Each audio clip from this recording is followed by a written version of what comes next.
Good morning to all students. कैसे हैं आप सब लोग। और आज हम हमारे चैनल से डायरेक्शन में शुरू करने वाले हैं किरचॉफ के नियम को। और किरचॉफ नियम या किरचॉफ्स लॉ, और इनको पढ़ने से पहले किरचॉफ के 2 नियम होते हैं और उन नियमों को पढ़ने से पहले आपको विद्युत परिपथ से संबंधित एक डिक्शनरी है। डिक्शनरी मीन्स कुछ वर्ड्स हैं जिनका मतलब आपको पता होना चाहिए।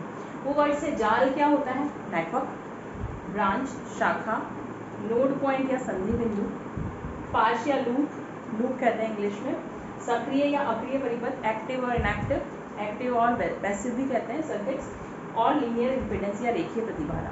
इन सबको समझना जरूरी है। इनको समझने के बाद ही हम बता सक पाएंगे कि किरचॉफ का पहला नियम क्या है और दूसरा नियम क्या है। तो विद्युत परिपथ का एक चित्र बनाया मैंने आप लोगों के लिए यहाँ पर, जिसमें सारे अवयव है। सारे अवयव मतलब एक बैटरी लगी हुई है, रेजिस्टेंस लगे हुए हैं 4, ये हमारा प्रेरकत्व है जिसे हम प्रेरक कुंडली भी कहते हैं, और ये हमारा संधारित्र कैपेसिटर है। ठीक है। अब ये जो एक ऐसा सर्किट जिसमें हम सारे हमारे जो एलिमेंट्स होते हैं वो सारे कनेक्टेड हो, जैसे ज़रूरी नहीं कि ये सारे कनेक्टेड हो, इनसे ज़्यादा भी हो सकते हैं, इनसे कम भी हो सकते हैं। हो सकता है कि एल इसमें नहीं यूज़ करे, सी इसमें यूज़ नहीं करें, ओनली रेजिस्टेंस हो और बैटरी हो। तो इस तरीके से वो सर्किट जिनमें हमारे जितने भी एलिमेंट्स की नीड है वो सारे एलिमेंट्स हो, उन सारे सर्किट्स को हम मिला के पूरा कहते हैं जाल या फिर नेटवर्क। ओके। तो हम कहेंगे कि सभी जो विद्युत परिपथ के जो अवयव हैं उनसे संयोगी, उनको जब हम जोड़ते हैं तो उनसे बनने वाले को हम कहते हैं जाल। जाल के बाद आता है शाखा। शाखा मतलब ये जो पॉइंट है, जैसे ए बी है, बी सी है, सी डी ई है या सी डी ई है, तो इस तरीके से वो एक पार्ट जाल का, वो एक पार्ट जिसमें बहने वाली धारा का मान एक जैसा हो। बहने वाली धारा का मान एक जैसा कैसे कि यहाँ से हम जैसे सर्किट में करंट आई फ्लो हो रही है इस बैटरी का, यहाँ आते आते आई करंट क्या होगा, 2 पार्ट्स में डिवाइड हो जाएगी। यहाँ जैसे मैंने I1 लिख दिया, यहाँ I2 लिख दिया, तो अभी I2 करंट कहाँ तक फ्लो होती जाएगी, यहाँ तक फ्लो होती जाएगी, और यहाँ आकर फिर से ये 2 पार्ट्स में डिवाइड हो जाएगी, और इसमें करंट कितनी बह रही है, I1। तो वो वाला पार्ट नेटवर्क का, वो पार्ट जिसमें बहने वाली धारा का मान समान रहे, कांस्टेंट है। जैसे मैंने लिया ए बी, तो शाखा क्या हो जाएगी, एक तो ए बी शाखा हो जाएगी, बी सी भी शाखा हो जाएगी, है ना। तो वो पार्ट जिसमें बहने वाली धारा नियत रहती है, करंट कांस्टेंट रहती है, उसे हम क्या कहते हैं, ब्रांच। नेटवर्क का वो पार्ट जिसमें करंट कांस्टेंट रहती है उसे हम क्या कहेंगे, ब्रांच। अब आता है संधि बिंदु।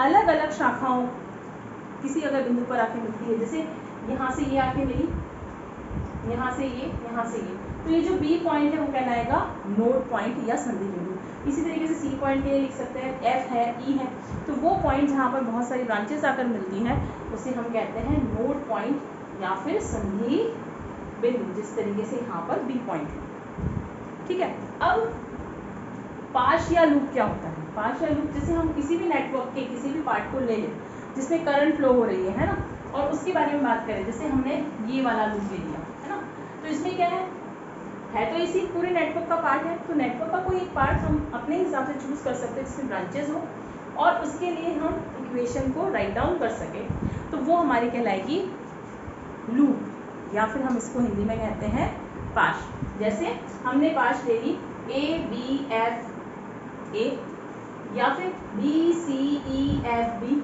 है ना, तो क्लोज होगा, और उस ब्रांच वो जो हमारी नेटवर्क है उसी का एक पार्ट होगा पूरी नेटवर्क में। जैसे हम इस तरीके से ले सकते हैं इसको, ए बी एफ ई ए, मतलब ये पूरा ले सकते हैं, इसके अलग अलग पार्ट्स में ले सकते हैं, तो ये क्या कहलाएंगे, हमारे पार्शियल लूप। उसके बाद नेक्स्ट पॉइंट आता है कि एक्टिव और इनएक्टिव या फिर पैसिव सर्किट क्या होता है। सर्किट का वो पार्ट जिसमें बैटरी कनेक्टेड होती है, जैसे इस पार्ट में बैटरी कनेक्ट है तो इसे हम कहेंगे एक्टिव, और सर्किट का वो पार्ट जिसमें बैटरी नहीं है ना, जैसे ये वाला पार्ट है या ये वाला पार्ट है, तो उसे हम कहेंगे पैसिव, है ना। तो active circuit is that in which battery is connected, और inactive circuit is that in which battery is not connected. और लास्ट है हमारा रेखीय प्रतिबाधा, इसे हम कहते हैं लीनियर इम्पीडेंस।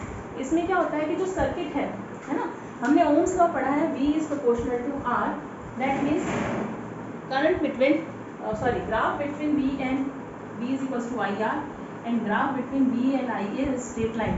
तो जिसमें ये रूल फॉलो होता है ना, वो सब तो क्या कहलाएंगे, हमारे रेखीय प्रतिबाधा, कि हमारे पास V और I के बीच में जो ग्राफ है वो स्ट्रेट लाइन है, तो उसे लीनियर इम्पीडेंस कहेंगे, और अगर नहीं होता तो उसे हमें नॉन लीनियर इम्पीडेंस कहेंगे।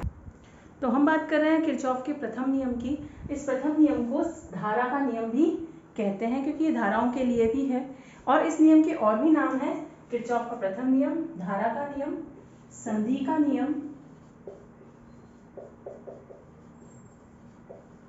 और सबसे इंपॉर्टेंट बात कि किरचॉफ के प्रथम नियम आवेश संरक्षण के सिद्धांत पर कार्य करता है। तो ये किस सिद्धांत पर कार्य करता है? आवेश के संरक्षण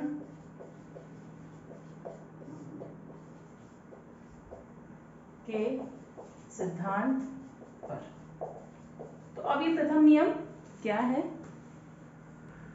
इसके अनुसार, है ना, अगर हम किसी संधि पर आने वाली धाराओं तथा जाने वाली धारा, मतलब संधि पर कुल धारा का जो बीजगणितीय योग होता है वो शून्य होता है, तो इसे कहते हैं कि संधि पर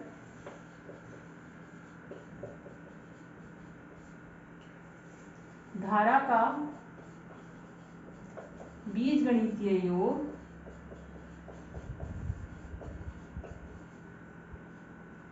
योग शून्य होता है। इसका क्या मतलब हुआ? इंग्लिश में से कहेंगे कि eight node the algebraic sum of the current is 0। कैसे? कि अगर हमने एक नोड लिया है, हमने बहुत सारे अभी नोड देखे थे कि जहाँ बहुत सारी शाखाएं मिलती हैं, तो उस नोड पर अगर ये बहुत सारे नोड्स मिल रहे हैं, जैसे इस तरीके से 5 नोड मिल रहा है ना, तो इस नोड पर आने वाली धाराओं को तो हम लेंगे पॉजिटिव, है ना, I1, I2, I3, I4 और I5।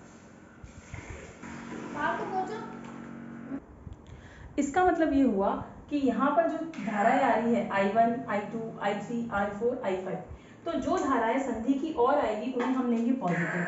जैसे I1 है, I2 है, इन दोनों धाराओं को तो हमें लेना है पॉजिटिव। और देखो I3, I4, I5 ये तीनों धाराएं जो है वो कैसी होगी?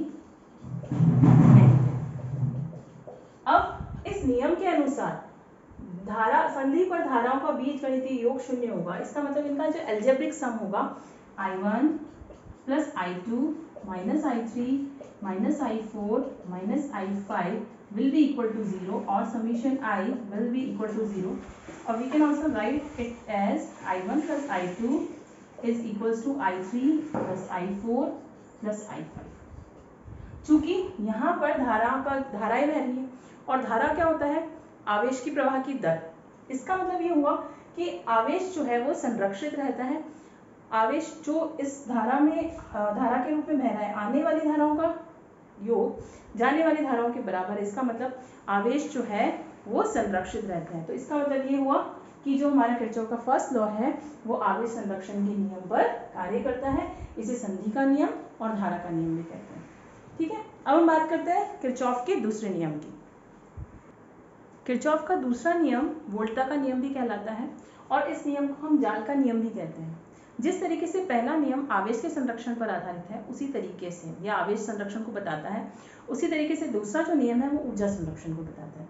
किस तरीके से? कि जब हम किसी सर्किट के लिए किसी जाल की बात करें, है ना, जैसे हमने कोई भी एक जाल ले लिया, तो इस सर्किट से उस जाल में या फिर वो किरचॉफ के दूसरे नियम के अनुसार जो वोल्टता जो होती है, समीशन V जो होता है, उसका बीजगणितीय योग शून्य होता है। तो हम लिखेंगे summation V is equals to 0, या फिर इसे हम इस तरीके से summation V is equals to summation I R के बराबर होगा, क्योंकि V is equals to I R होता है, तो समीशन V जो होता है समीशन I R के बराबर होता है। इस नियम को समझने के लिए हमने एक सर्किट बनाया है। सबसे पहली बात कि किरचॉफ का जो दूसरा नियम है केवल बंद लूप पर ही लागू होगा, इसलिए हमने इसको जाल का नियम या लूप का नियम भी कहते हैं। ठीक है, अब इसमें अगर हम पहले लूप लें, जिसमें हमारे पास 3 तरीके से हम लूप ले सकते हैं। पहला अगर हम इस तरीके से लें, दूसरा हम इस तरीके से ले सकते हैं और तीसरा हम इस तरीके से ले सकते हैं। जैसे हम स्टार्ट करते हैं A B C D E F। तो सबसे पहले अगर हम बात करें कि B A D C, हमने लूप कौन सा लिया है? B A B C, B A D C इस तरीके से लिया है हमने।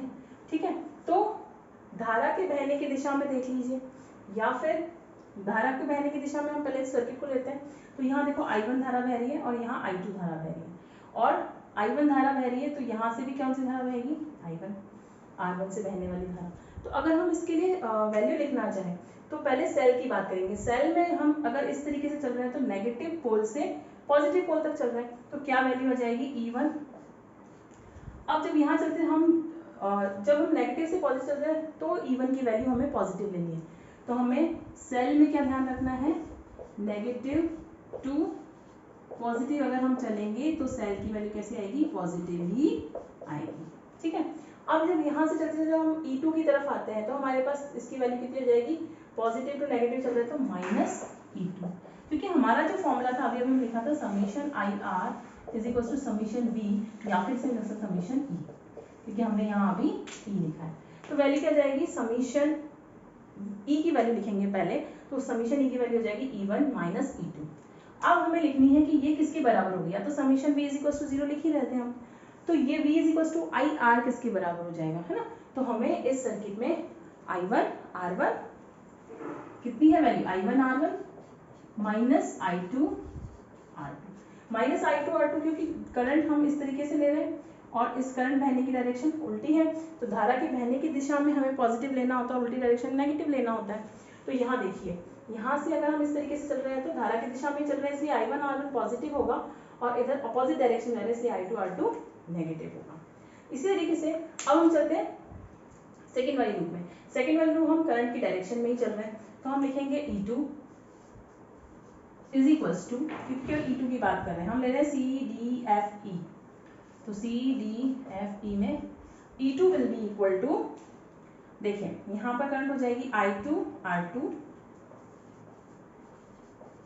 प्लस, और इस R3 में जो करंट फ्लो हो रही है वो I1 प्लस I2 ही हो रही है, और हम डायरेक्शन भी इसी तरीके से ले रहे हैं, तो डायरेक्शन जाएगी I1 plus I2 into R3। तो इस तरीके से हम किरचॉफ लॉ को यूज करके लूप्स के लिए इक्वेशन लिख सकते हैं और फर्दर हम इन्हें यूज कर सकते हैं। तो इसे कौन सा नियम कहा गया है, आवेश नहीं, ऊर्जा संरक्षण का नियम, किरचॉफ का द्वितीय नियम, जाल का नियम या लूप का नियम। आपको किसी भी नाम से पूछा जा सकता है कि किरचॉफ के नियम कौन कौन से होते हैं और उनके बारे में आप जानकारी दीजिए। ठीक है, इसी के साथ हम आज यहीं कंप्लीट करते हैं, अगली वीडियो हम आगे जल्दी लेके आएंगे। Okay, take care, bye bye.